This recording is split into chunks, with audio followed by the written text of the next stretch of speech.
much to those leaders as those who look in from outside.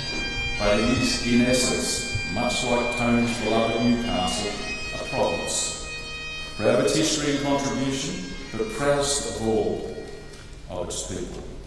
I am deeply honoured and indeed privileged to be able to represent every member of the New South Wales Police Force here today to farewell one of those people. Senior Constable Tony Tamplin, a man who served his community with honour and distinction, with a caring and a gentle heart, a loving husband and father, a cherished friend and colleague, a police officer. Our prayers travel with you, Tony. May you rest in peace. I just thought you should all know the clothes that the police officers talked about, how he was used to wear his shirt and the stubbies and joggers, he's wearing that right now.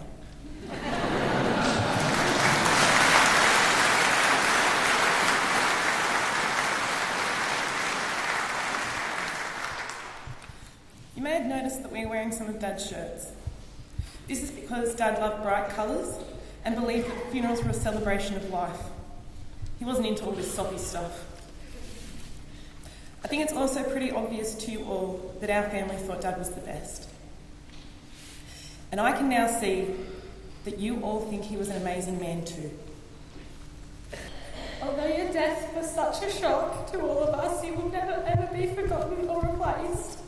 I don't have any idea what I'm going to do at 7 p.m. when Big Dog comes on television, because you and I used to always quote, "Big Dog's gone to bed now." On those nights where we would just pinch, punch and poke each other all night long. The hole he's left in the community is too big to be filled by one person. The police are down an officer, the Variety Kids Christmas Party are down a Santa, out of town RSL down a snooker player, the bash goers down a brother. Special needs children down a fighter, and members of the community down friends.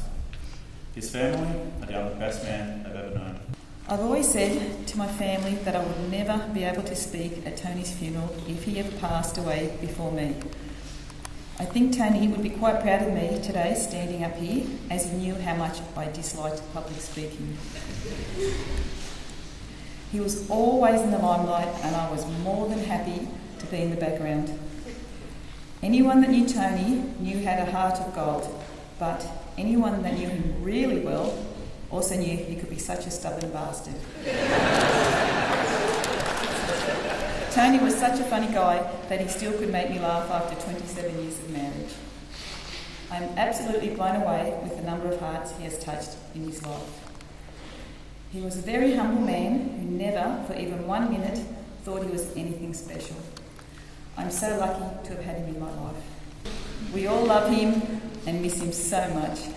2 years ago, Tony and I went to Vietnam to celebrate our 25 years of marriage. So many people in Vietnam called him Happy Buddha and rubbed his tummy. He loved it. He loved that nickname. And to us, he'll always be our Happy Buddha.